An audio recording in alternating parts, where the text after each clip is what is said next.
He is not present in the House, so Honourable Minister.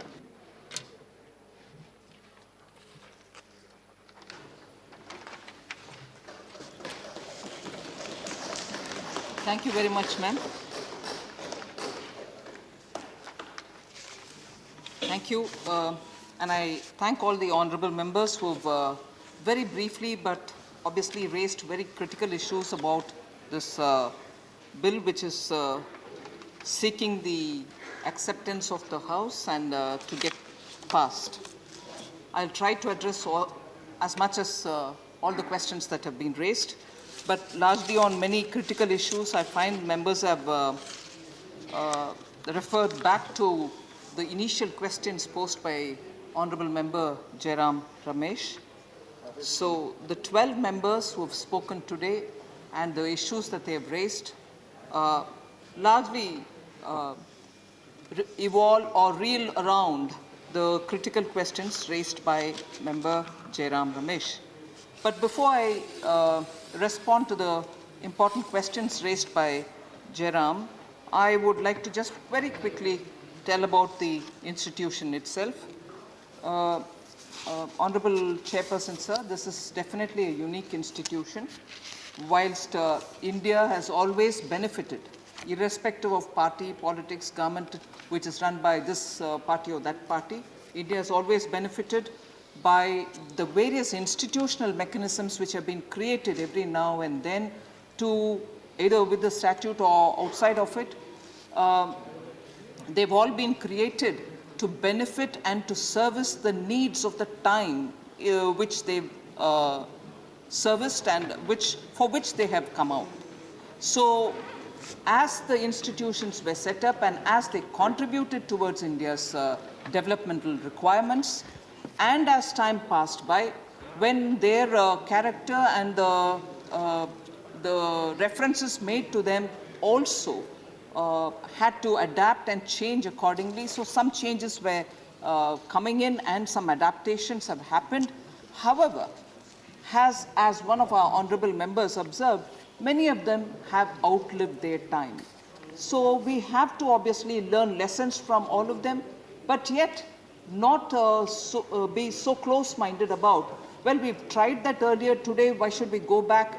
Need not be a handicap. On the contrary, sometimes when it is necessary, we may have to go back to a setup, which is, in this case, a statutorily backed institution, which many of the countries in the West, which are, if I can use loosely the term, which are very capitalist in nature, have also adopted that a parliament-backed institution will have to give that kind of a heft for institutions which are funding development. So we are not doing anything in the sense of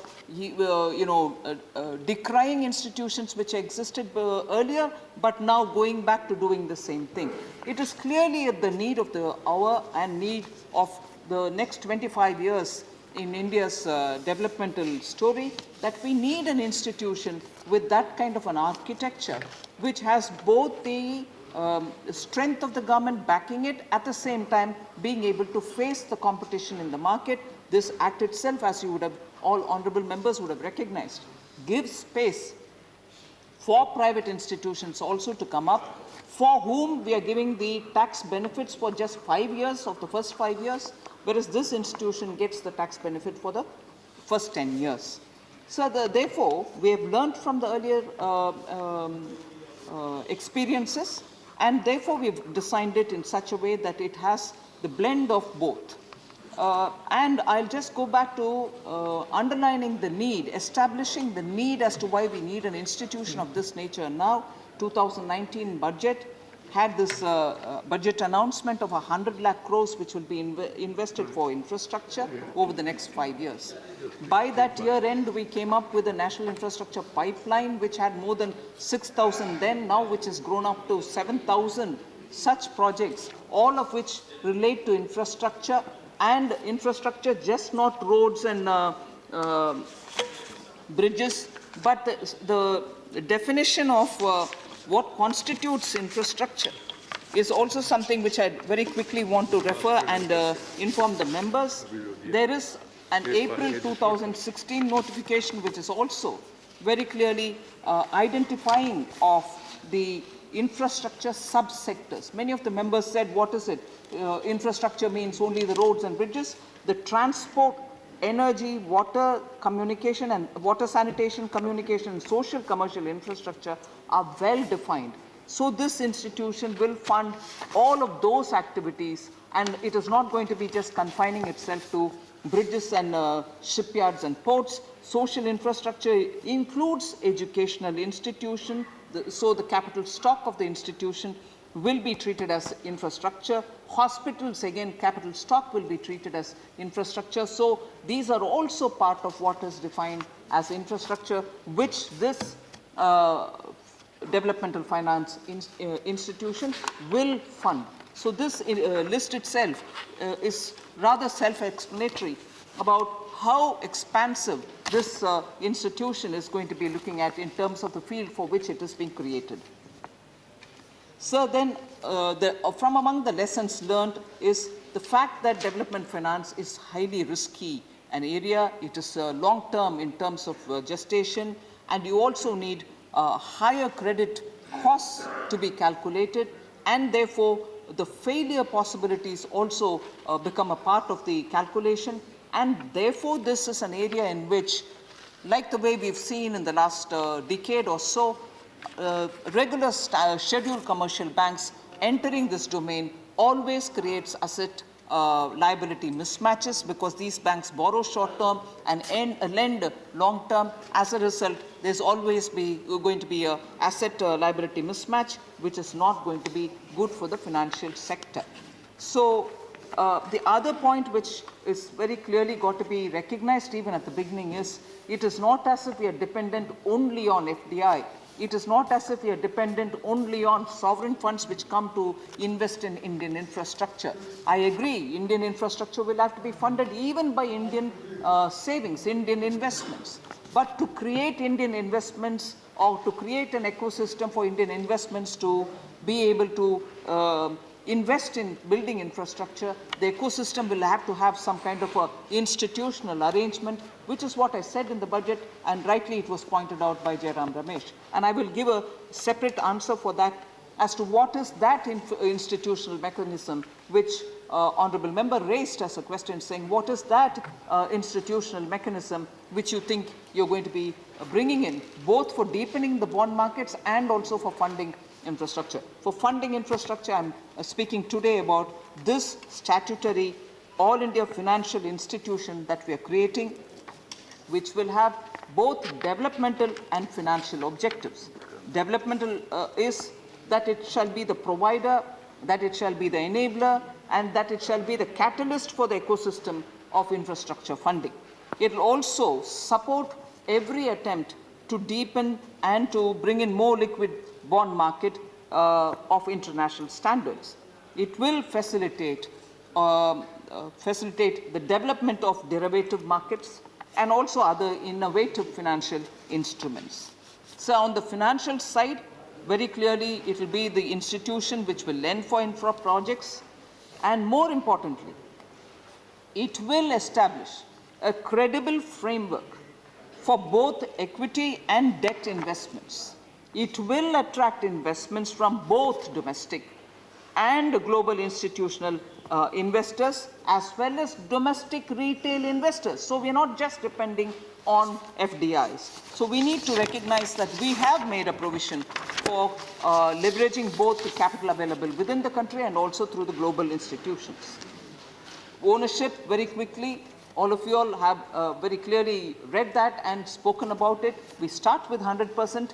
Eventually, sometime, long time afterwards, it will come down to 26, but there will always be 26% presence of the government at all times.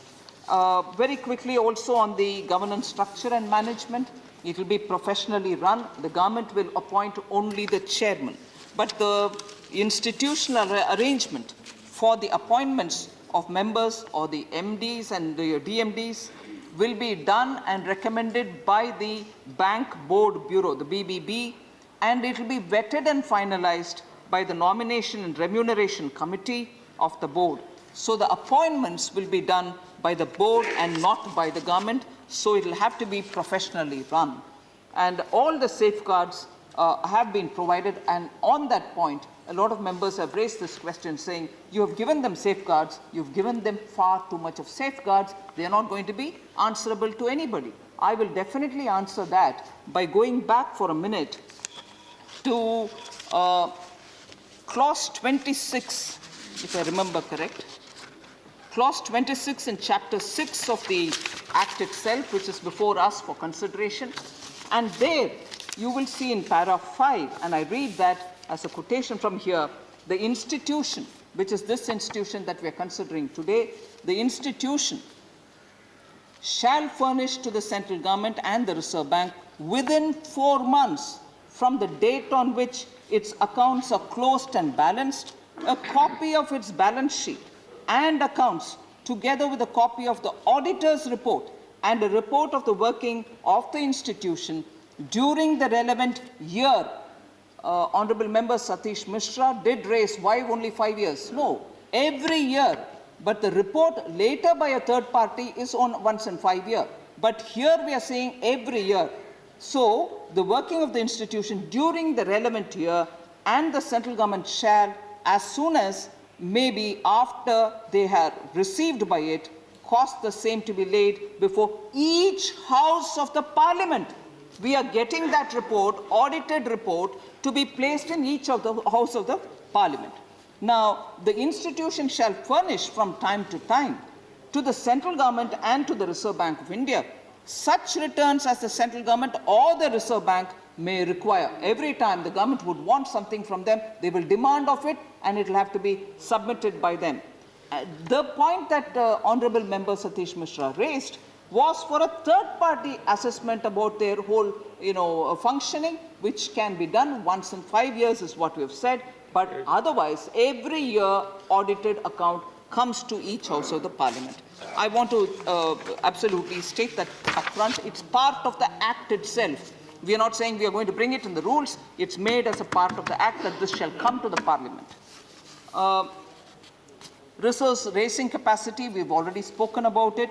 I understand Jairam Rameshji talking about the capital, that we have provided the authorized capital of 1 lakh crore, and 20,000 is the equity we've given, and about 5,000 crores is given as grant, so that they can immediately start looking at ways in which cost of funds can be brought down, so they will have something in lieu of potential cost savings expected from the issue of a tax-free bond and so on. The issue again about sovereign guarantee. I want to just underline that yes, a sovereign guarantee is being provided, but that is only, that's the provision provided under section 17(3). It's an enabling provision with the decision to be taken by the government. So it's not as if it's blanket, it is an enabling provision which is mentioned under 17(3). So resource raising capacity is something which is very clear. Priority sector lending shortfalls, we will take that also on board. Access low-cost funding even for the priority sector lending, which sometimes suffers for want of resources, even that will be addressed by this. Even better, this institution will be able to access the line of credit from RBI. Therefore, it will be possible for it to very quickly meet up the demands, particularly from the social sector, for creating the infrastructure in that area. Other notable features of this bill, sir, which I would want the honourable members' attention drawn, are that the framework to enable RBI to issue licenses and issue regulations for granting of licenses for other infrastructure focused DFIs in the private sector is also provided for in this law. So what will happen is RBI, if it finds an applicant meets the regulation as stipulated by it, is completely compliant, they will be in a position to consider issuing licenses. So there will be, for healthy competition, creation of DFIs in the private areas also. As I said earlier, they will be exempt from tax for 5 years. The institution and other DFIs will operate within the prudential framework of RBI. This institution shall also have that role of, of an institution to resolve disputes which may arise in the field of infrastructure funding. So broadly, the character of the institution is, as I described here. Specific issues of concern which were raised by Honorable Member Jairam Ramesh, which was referred to by many members, is this is not beyond oversight. The reports every year are going to come to the House of the Parliament, both houses. Audited reports are going to come in here. And as and when the government is going to ask them for a report, they are duty bound to give it, and it shall come here.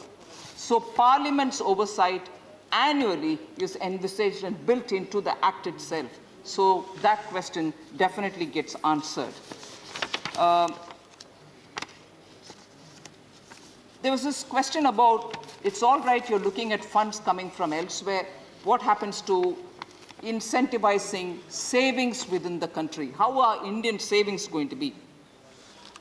So DFI will need long-term funds, and that is well recognized. It will therefore have to be able to issue long-dated paper domestically, and which in turn will encourage domestic savings. And with this said, I now go to that point which again Jairam raised about my budget announcements. I want to read that from the budget. To instill confidence among the participants in corporate bond market during times of stress and to generally enhance secondary market liquidity, it is proposed to create a permanent institutional framework. The proposed body would purchase investment-grade debt securities both in stressed and normal times and help in the development of bond market. This is what I had said in the budget. I'll just explain as to how this institutional arrangement is being envisaged. Mutual funds, as we know, sir, account for 60 to 70% of trades in corporate bond market. Commercial papers and certificate of deposits thereby facilitating fundraising by issuers who are banks, corporates, NBFCs, and also Housing Finance Corporation.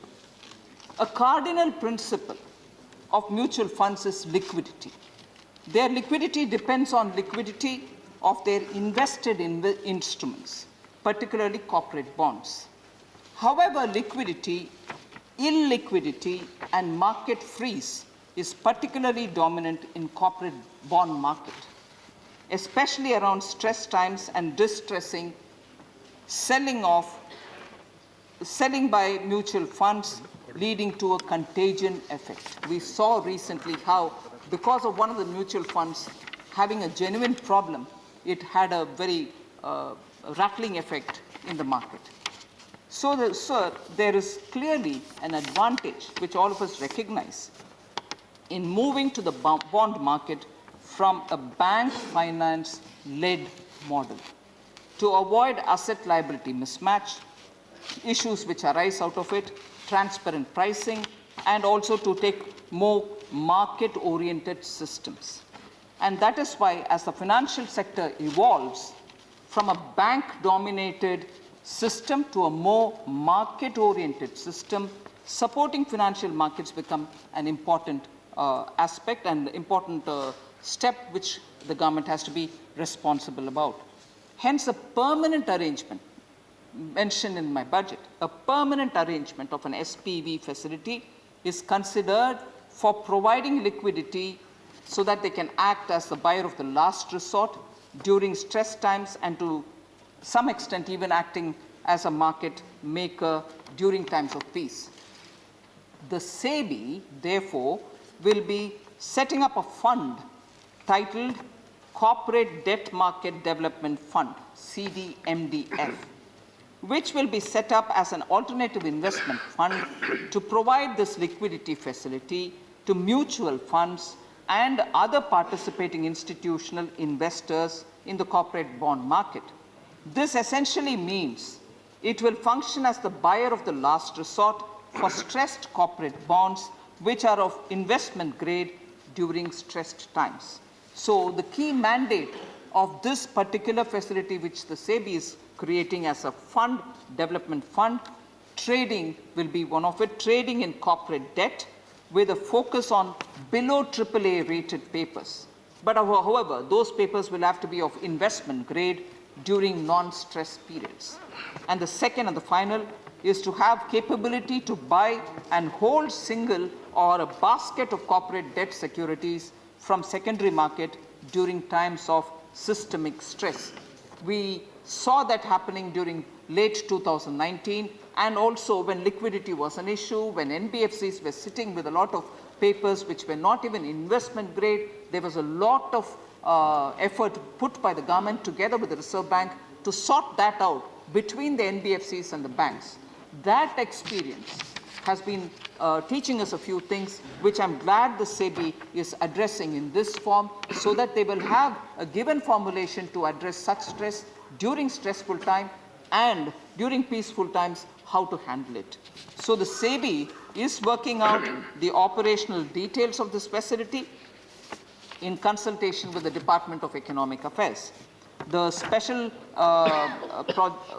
SPV is proposed to be jointly set up with the contribution of the mutual funds and also other institutional investors. However, the majority ownership shall be with a subsidiary of a public sector mutual fund.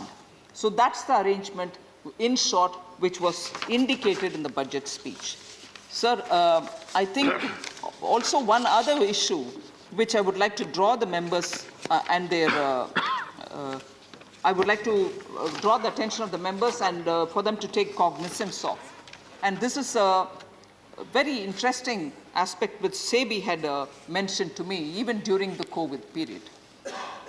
There is naturally a tendency now, particularly the savings which comes out of middle classes, to not be risk averse. So they don't mind moving out of post office savings or bank savings into the stock markets.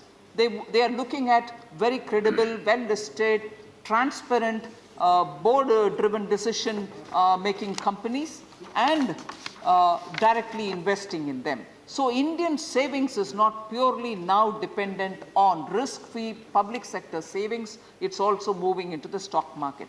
How do we establish that? I've got a month-by-month data in the year running from January 20 to February 21. The growth in the number of DMAT accounts opened during the month, DMAT accounts of which 99% of them are, of these DMATs are individual category accounts. So they are not large funds which are investing, but the DMAT accounts here that I'm telling you is of individual category accounts. If in January 20 there were 6,30,292 DMAT accounts opened during a month, that today is gone to 17,88,654 individual accounts. Now, if this is during the month, they obviously open and shut, and end of the month is the indicator that we take. There has been a 27% growth in the end of the month account, that which continues to be there. February 20, sir, there were 4,1,29,252 DMAT accounts at the end of the month, which means they continue to be there, which today has reached 5,31,14,800, a 27% increase, which means today Indian savings indicator is not just that which goes into savings accounts which are risk-free in the banks or in post offices, but they're moving towards directly engaging in the stock market with listed stock shares which are open there for everybody to see. Many of them may not probably even go through the mutual fund routes. So these are the ways in which the savings attitude of the Indian citizens are changing, and unless institutions make provision for it, like the way the SEBI is thinking in terms of a fund, like the way this DFI is coming up, like the way the NIIF is, the National Infrastructure Investment Fund,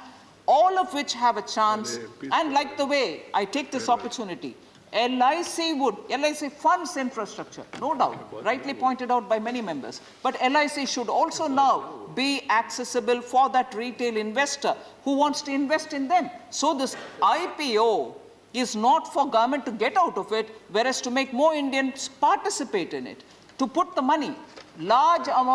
A very large amount of what LIC has today is policyholders' money. Whereas when individuals want to become owners of it, they are being given an opportunity by the IPO so that they can invest. So to have policyholders' money is one thing, but to have Indian retail investors to become owners of shares of LIC is a totally different thing. So I think we have to recognize both these much before we even think in terms of, oh, what's happening? Is it all getting privatized? No. Many of the IPO owners which are going to go to the retail investors are making retail Indian owners to become part of the LIC's ownership framework. So, sir, these are the broad features. I think I've answered many of the members' concerns. One last point which Honorable Member Satish Mishra raised, private versus public. Treatment is not at par, obviously. I can't give everything that I give for a government-run DFI to a private institution. I give the initial 5-year tax incentive only because I want more funds to come to them also. It shouldn't become I've created a government institution with all the, let's say, lollipops, and the private one doesn't have any, and therefore they are not getting equal treatment. I've extended the tax benefits for 5 years, but after that, they should be smart enough to become competitive enough. I think I've answered why 5 years. I didn't notice that. You may want to. Can I please take the liberty of writing back to you on it in detail? Where CBI, etc., all agencies. Oh, that is why I said. No, in the third proviso, second proviso, they said that within 3 months, the competent authority will give the approval, extended by 1 month. With reasons. But third proviso says if it is not given approval within this time, I get you. It will not be required. So that yes. is. No, I think I would want you to. Yes, it very clearly explains that within a certain period you are expected to give the clearance. And if you don't, normally you have a positive affirmation saying it should be deemed as given. Here we're putting it the other way. It is not deemed as necessarily given. You take it within 3 months, otherwise, sorry, no, it's not happening. That's the implication. So with that, sir, I hope I've answered all the members' concerns. Thank you, and Thank you, Finance appeal Minister. to everybody to pass The question is that the National Bank for Financing Infrastructure